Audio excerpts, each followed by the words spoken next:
Buenas noches, queridos amigos lectores.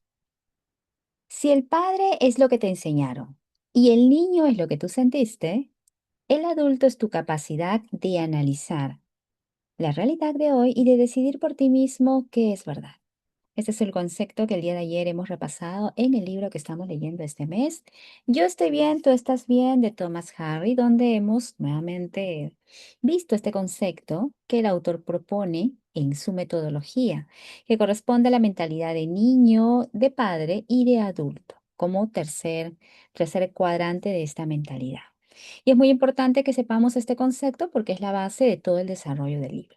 Pero antes de empezar con nuestra lectura, como siempre te propongo hacer una pausa muy breve de respiración para poder conectar con el presente. Recuerda respirar profundamente, que se infle un poco el abdomen, que el aire no se quede en la garganta ni en el pecho, sino que llegue hasta debajo del pecho sobre el ombligo, que es el abdomen, y luego expiras muy lento. Mientras vas inhalando mentalmente, recuerda repetirte, acepto lo que ya fue. Y mientras expiras también muy despacio, repítete mentalmente, dejo ir la pesadez del día. Recuerda que respirar es un ancla para volver al presente, también calma tu sistema nervioso y te conecta con la actividad que estás realizando en el hoy. Repasemos y recordemos unos puntos que el día de ayer leímos en el cierre del segundo capítulo. Hemos, como les comentaba, hablado cómo el adulto, esta mentalidad de adulto, va revisando, va analizando todas las creencias antiguas que adquirimos cuando éramos niños. ¿Para qué? Para actualizarse en el presente, estas creencias, estos hábitos aún nos sirven. La función de esta mentalidad de adulto es que se examine la información que hemos adquirido de nuestros padres o cuidadores, para que el día de hoy podamos decidir si es que las mantenemos o si es que las descartamos para tener una vida con mayor libertad. Además que decidir con el adulto libera espacio para tu creatividad. Ya como de niños, en la mentalidad que hemos adquirido de padres, de protectores, ya en la etapa adulta, al ir examinándolo, nos quedamos con lo que realmente nos sirve y ya liberamos espacio para cosas que realmente nos importen. ¿Por qué? Porque nuestra mente deja de gastar energía en dudas, en miedos del pasado y genera un espacio mental para que eso pueda nosotros innovar, crear y dirigir nuestra vida con autonomía. Así que esta mentalidad de adulto va dirigiendo las decisiones que hoy día tomamos. Vamos a ingresar ahora directo a nuestra lectura del día. Como les mencionaba, estamos iniciando el día de hoy el capítulo 3 del libro Yo estoy bien, tú estás bien. Recuerda que este es un libro que nos está entrenando en psicología porque el autor, Thomas Harry, es un psiquiatra pues ampliamente reconocido en su momento, que hasta el día de hoy inclusive todo lo que él ha plasmado en su libro se sigue estudiando por otros autores.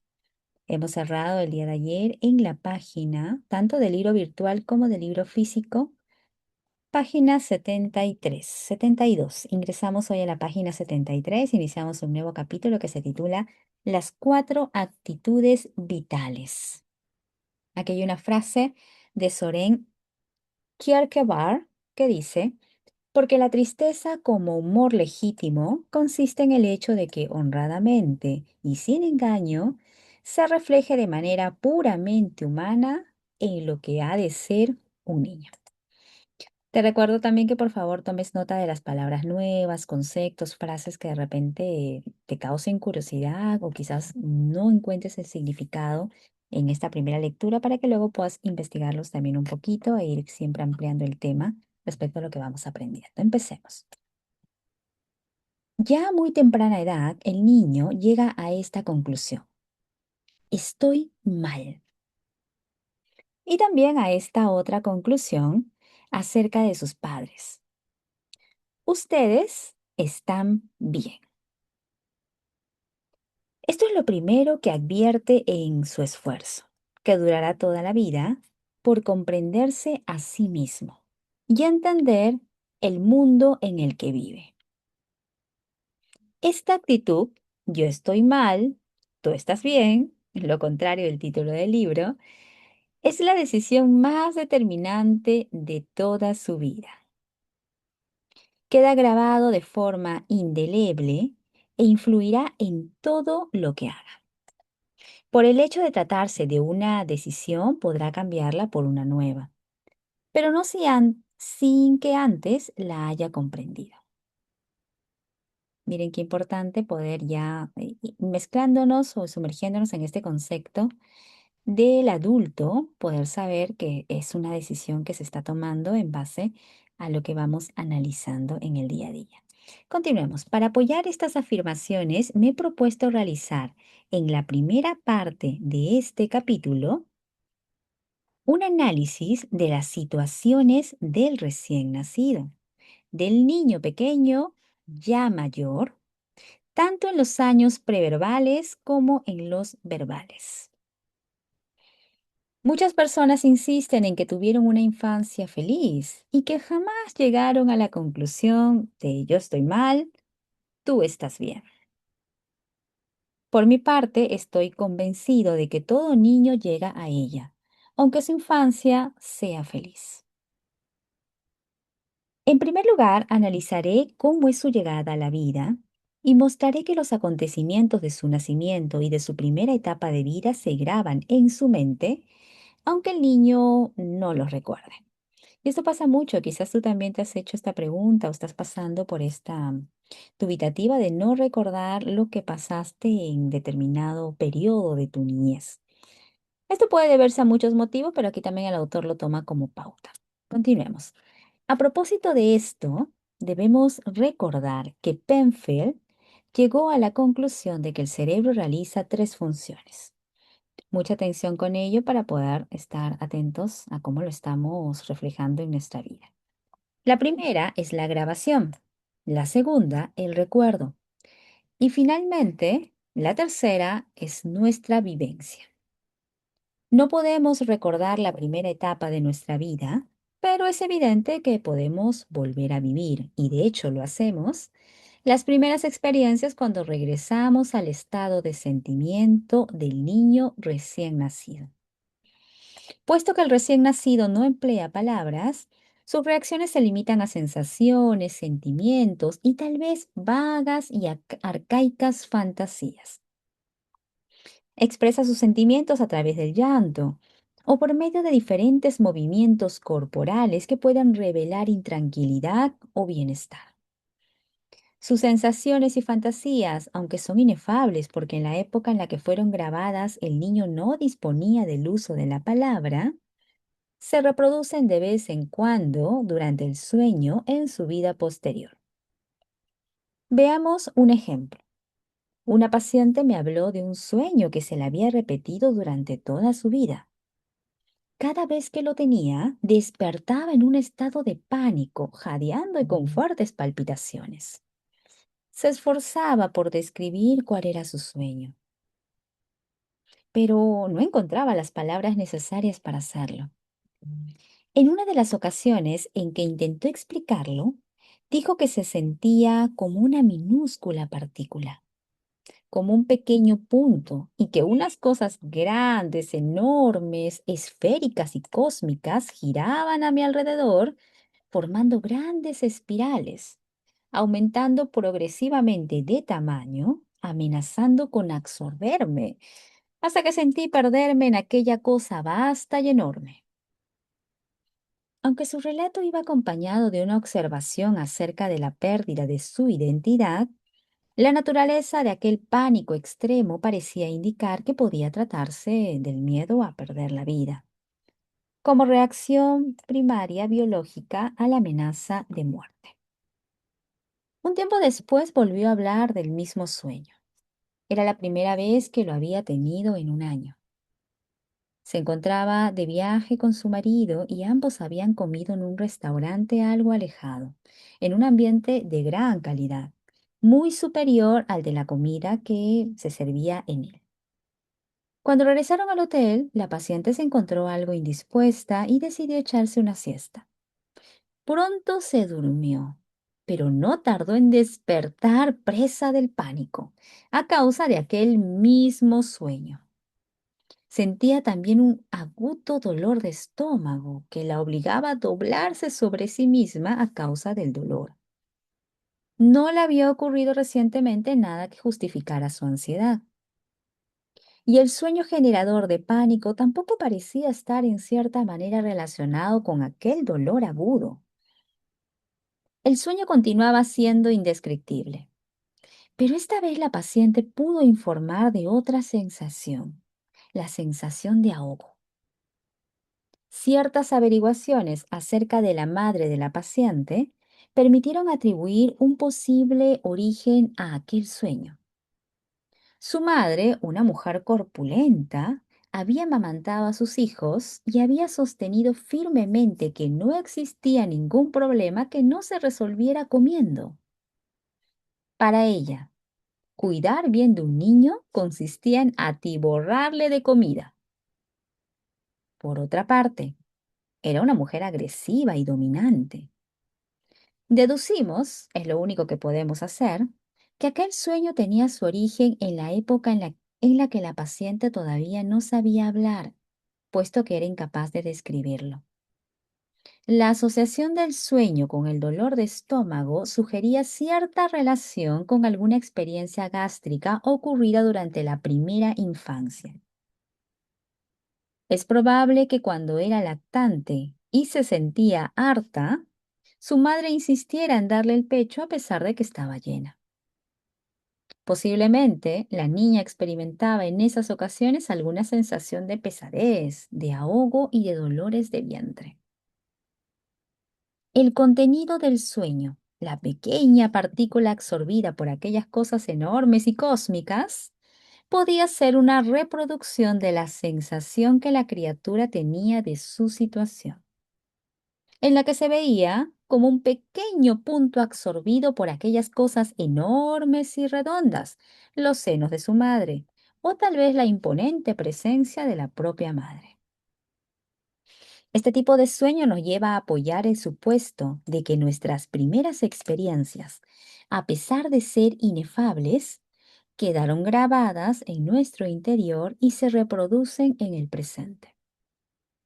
Otro hecho que indica que las vivencias se graban en nosotros desde nuestro nacimiento es la retención de los datos aprendidos. Las reacciones del recién nacido a los estímulos externos, aunque al principio son instintivos, pronto reflejan una experiencia condicionada o aprendida o grabada. Por ejemplo, el pequeño aprende a mirar en la dirección en que oye los pasos de su madre. Si todas las experiencias y sentimientos se graban, podemos comprender el pánico, la ira o el miedo extremo que sentimos en ciertas situaciones como una nueva vivencia del estado original de pánico, ira o miedo que sentimos de niños. Podemos interpretarlo como una reproducción de la grabación original. Para comprender la importancia de esto, conviene analizar la situación del niño. Con referencia a la figura 7, observamos una línea que representa el periodo de tiempo que va desde el momento de la concepción hasta los 5 primeros años. El primer tramo corresponde a los 9 meses que transcurren desde la concepción hasta el nacimiento. Durante estos 9 meses se produce una iniciación a la vida dentro del medio más perfecto que el ser humano puede llegar a experimentar jamás. A este modo de vida lo denominamos estado de intimidad simbiótica. Después, en el momento del nacimiento biológico, el pequeño ser en pocas horas es empujado a un terrible estado de contraste en el que se halla expuesto a sensaciones extrañas y sin duda terroríficas, de frío, aspereza, presión, ruidos, falta de apoyo, excesiva iluminación, separación y abandonos. Aquí está la figura que nos indica el autor, que también está en el libro, figura 7, sobre el nacimiento del individuo desde la concepción hasta los 5 años. Nacimiento, concepción, nacimiento físico, ya cuando el bebé está respirando fuera del vientre, luego caricias, que es el contacto con los padres, y el nacimiento social viene a ser ya cuando hace su ingreso a la escuela, que es a partir de los 5 años promedio. Continuemos.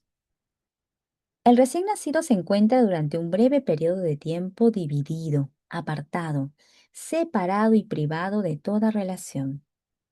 Las numerosas teorías sobre el trauma del nacimiento coinciden en afirmar que los sentimientos producidos por este acontecimiento se graban en el cerebro y permanecen de alguna manera en él. Esta hipótesis es apoyada por el gran número de sueños recurrentes del tipo tubo de desagüe que tantos individuos experimentan en situaciones de tensión extrema. Los pacientes relatan sueños en los que se ven arrastrados desde una masa de agua relativamente tranquila al interior de un desagüe. Experimentan sensaciones de presión y de aceleración. Esta sensación se sufre también en los casos de claustrofobia. El niño al nacer se ve inundado de estímulos abrumadores y desagradables, y según Freud, estos sentimientos que experimenta le proporcionan un modelo para todas sus ansiedades posteriores. En poco tiempo, un salvador se presenta ante el recién nacido. Se trata de otro ser humano que lo toma en brazos, que lo envuelve en cálidas vestiduras, lo sostiene e inicia el gesto tranquilizador de las caricias.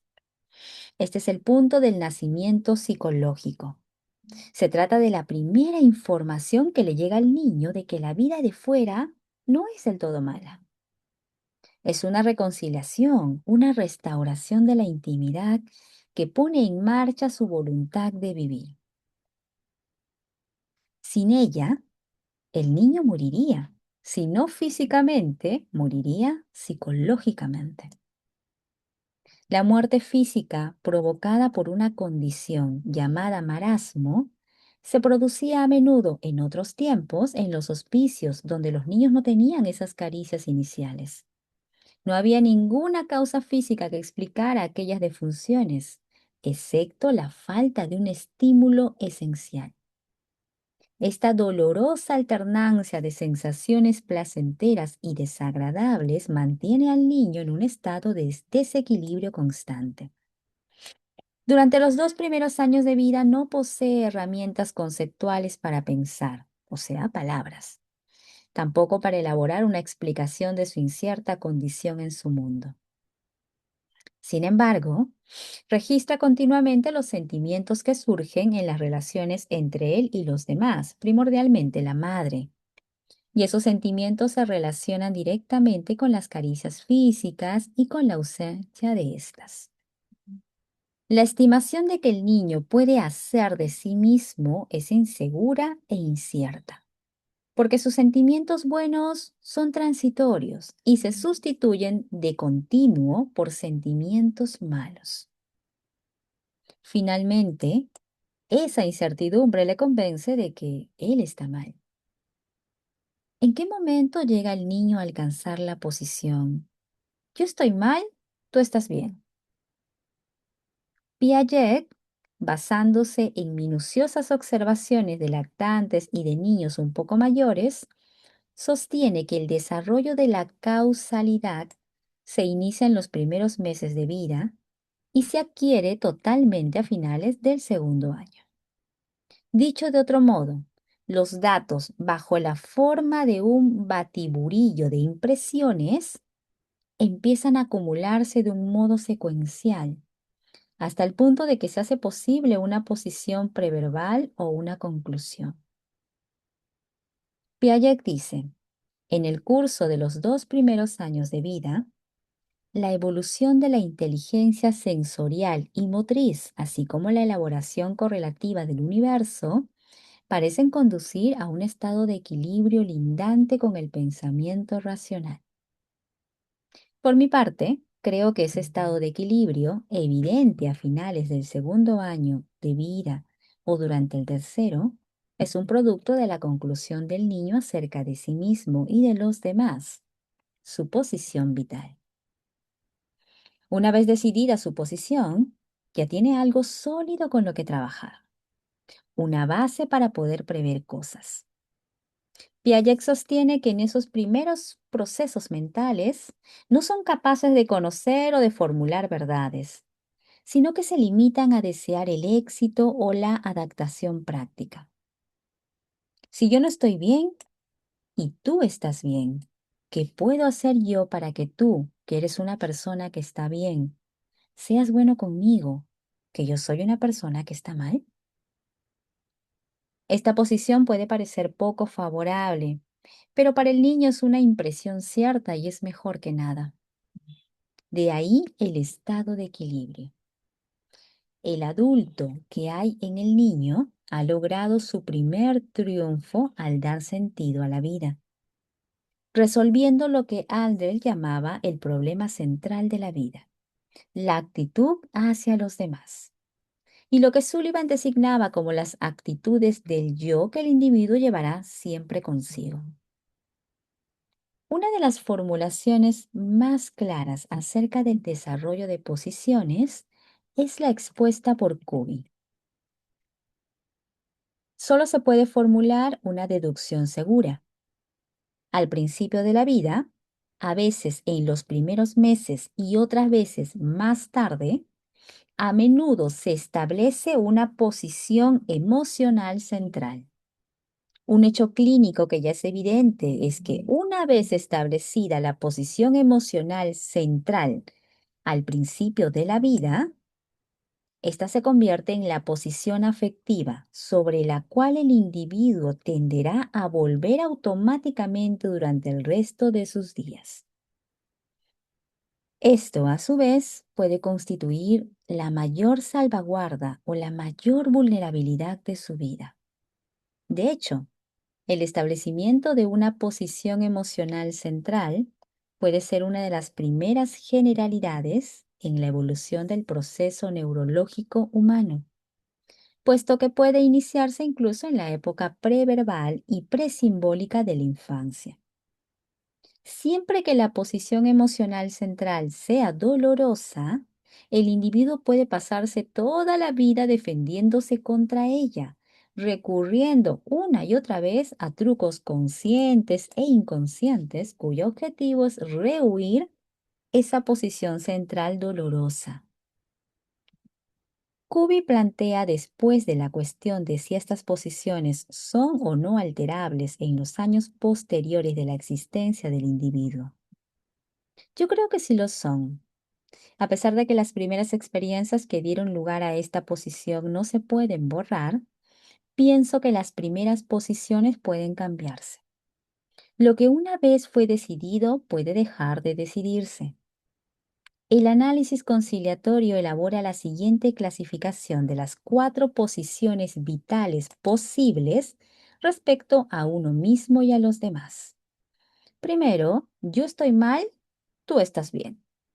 Segundo, yo estoy mal, tú estás mal. Tercero, yo estoy bien y tú estás mal. Cuarto, yo estoy bien, tú estás bien. Antes de examinar cada una de estas posiciones, deseo realizar unas cuantas observaciones generales acerca de ellas. Yo creo que al final del segundo año de vida o durante el tercer año de vida, el niño se ha decidido ya por una de las 3 primeras posiciones. La fórmula yo estoy mal, tú estás bien es la primera decisión provisional basada en la experiencia del primer año de vida. Miren qué interesante esta parte cuando nos habla el autor de estas cuatro posiciones vitales que toma cualquier niño en sus 2 a 3 primeros años de vida. Que aquí el autor remarca con que dice que lo primero que el niño puede decidir mentalmente, inconscientemente, es yo estoy mal, tú estás bien. ¿Por qué? Porque el niño se dedica a tomar indicaciones del padre. El padre está bien, el niño es el que está mal en ese momento, dando la relación de que el niño está aprendiendo algo que el adulto ya sabe. Entonces aquí el autor remarca la primera decisión provisional, porque recuerden que luego vamos creciendo, vamos teniendo criterio propio. La primera decisión provisional basada en la experiencia que ha tenido el niño en su primer año de vida es, yo estoy mal, tú estás bien, a referencia de los padres, los cuidadores. Continuemos. Hacia el final del segundo año, esta posición se confirma y se estabiliza o deja paso a la posición 2 o 3, que son, yo estoy mal, tú estás mal. O yo estoy bien, tú estás mal. Una vez que el niño ha llegado hasta aquí, se mantendrá en la posición elegida y ésta gobernará todo lo que hace. Permanecerá con él durante el resto de su vida, a menos que más tarde pase de manera consciente a la cuarta posición, que ya sabemos, como titula el libro, yo estoy bien, tú estás bien. Sin embargo, las personas no cambian de posición con tanta facilidad. En las tres primeras, la decisión se basa totalmente en las caricias que recibe o en la ausencia de estas. Son no verbales. Se trata de conclusiones, no de explicaciones. Pero son algo más que respuestas condicionadas. Son lo que Piaget denominó elaboraciones intelectuales en la construcción de la causalidad. En otras palabras, son un producto de la ordenación de datos por parte del adulto que hay en el niño pequeño. La premisa yo estoy mal, tú estás bien. Esta es la posición universal de la primera infancia. Todos hemos pasado por esto. Yo estoy mal, tú estás bien. Se trata de una conclusión lógica del niño por su situación durante su nacimiento y su infancia. Existe algo bueno en esta posición gracias a la presencia de las caricias.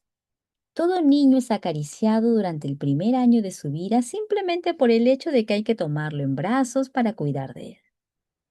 Pero hay también un elemento malo, y es la conclusión a la que llega sobre sí mismo.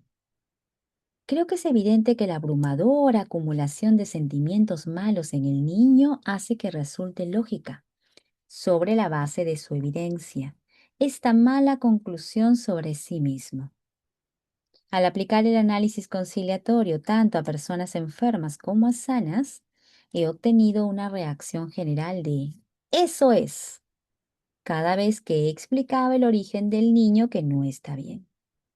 Creo que el reconocimiento del niño que no está bien que existe en cada uno de nosotros es la única manera compasiva y por tanto curativa de analizar los juegos. Considerando la universalidad de los juegos, la universalidad del yo estoy mal es una deducción razonable. La ruptura de Adler con Freud se produjo acerca de este punto. No era el sexo lo que se hallaba en la base de la lucha del hombre en la vida, sino más bien los sentimientos de inferioridad o malos que surgían con carácter universal. Adler sostenía que el niño, a causa de su pequeña estatura y de su vulnerabilidad, se consideraba inevitablemente inferior en relación a las figuras adultas que lo rodean.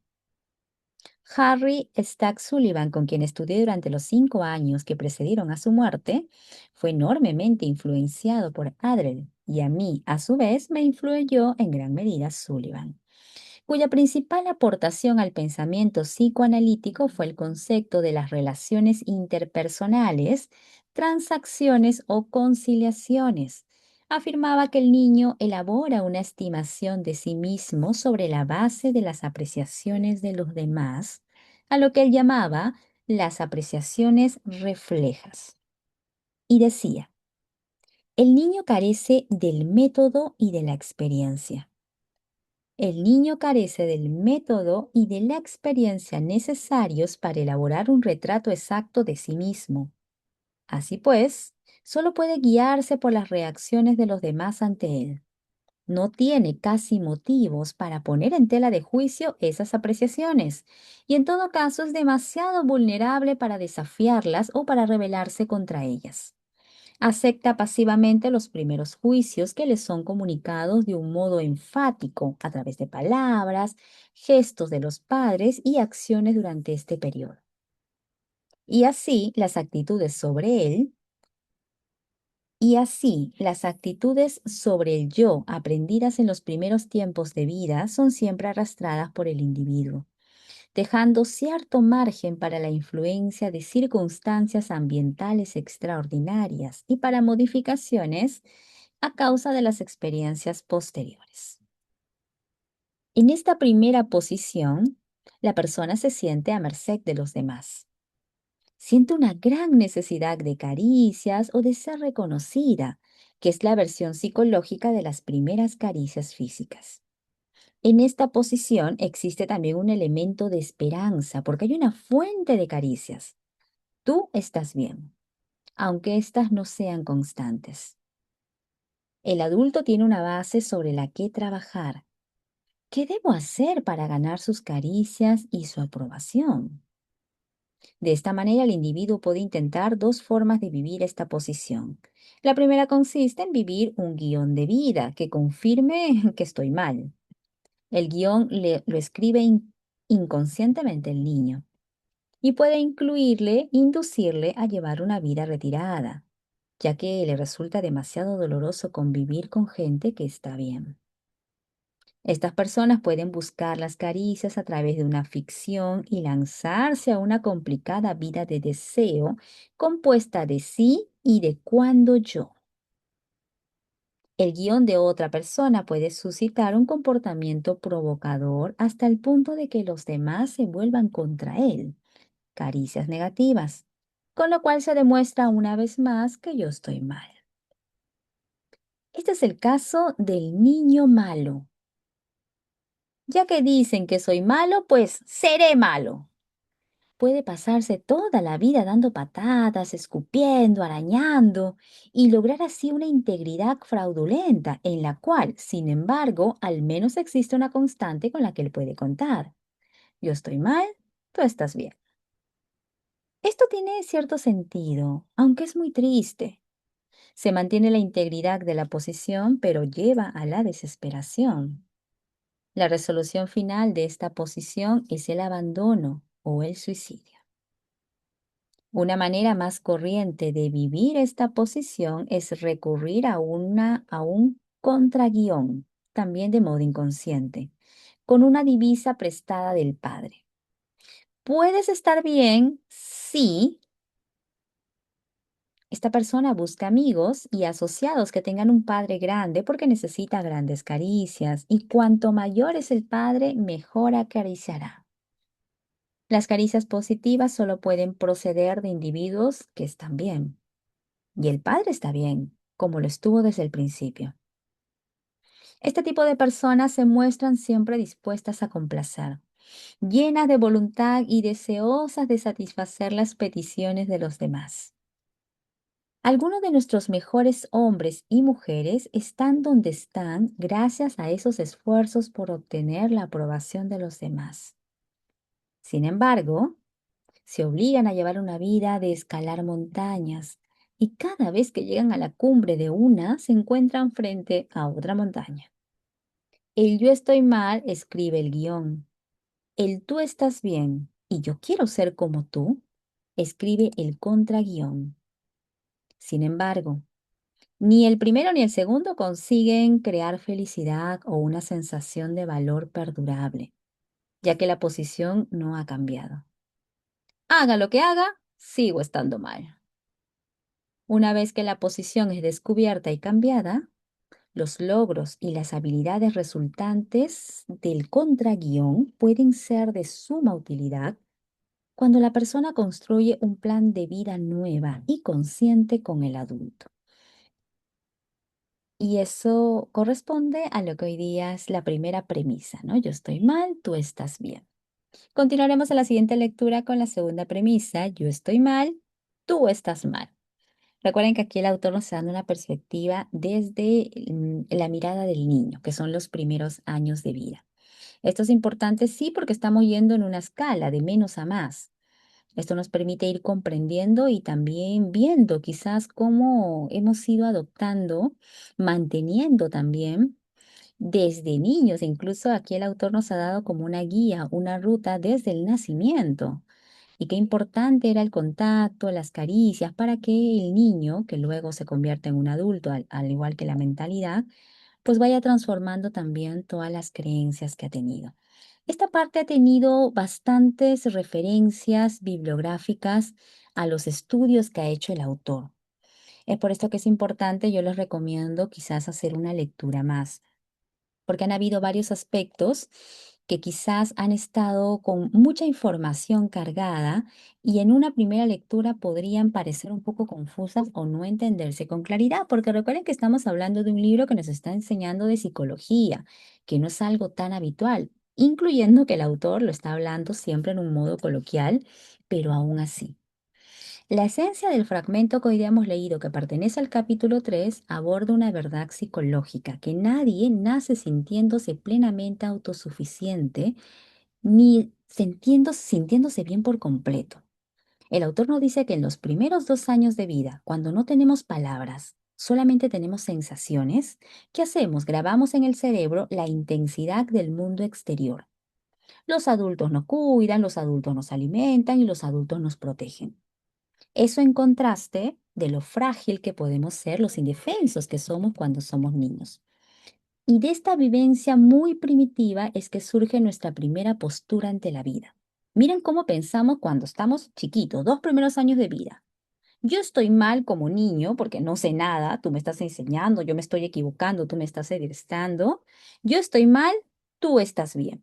Que ojo, no es un defecto de carácter, ni tampoco es que sea que esté pasando por una mala infancia, simplemente es una conclusión lógica del niño, de cualquier niño, incluso nosotros también lo hemos pasado. ¿Por qué? Porque nos sentimos pequeños, pequeños frente a grandes adultos que en ese momento de nuestra vida pues tienen el control de todo lo que pasa. Y lo más importante de esta reflexión que hace el autor es comprender que esa postura que toma el niño queda grabada en la mente del niñito como un piloto automático, directamente en nuestro inconsciente. Y cuando somos adultos y cuando nos sentimos en pánico, sin razón, molestos, alterados, ¿qué pasa? Buscamos la aprobación constante de los demás.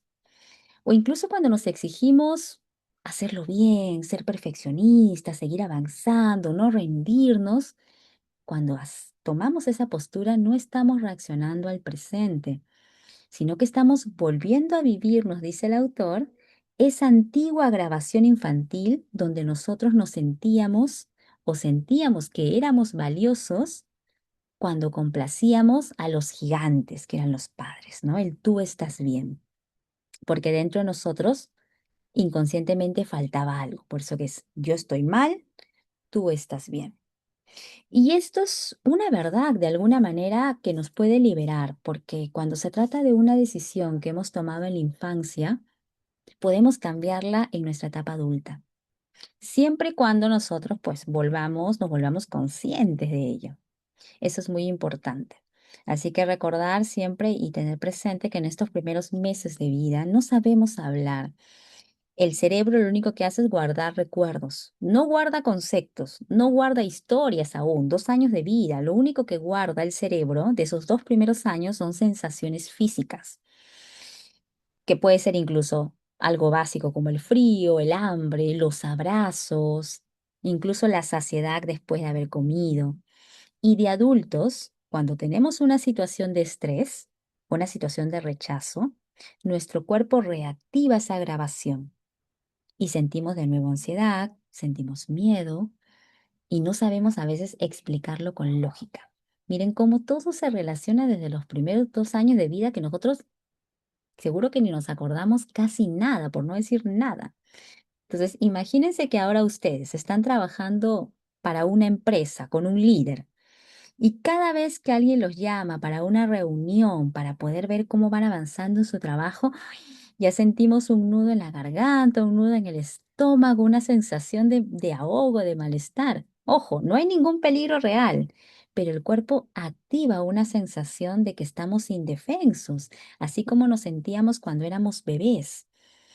Cuando nos éramos bebés y veíamos al adulto grande y gigante. Y lo mismo pasa en una situación, como les mencioné, estando adultos.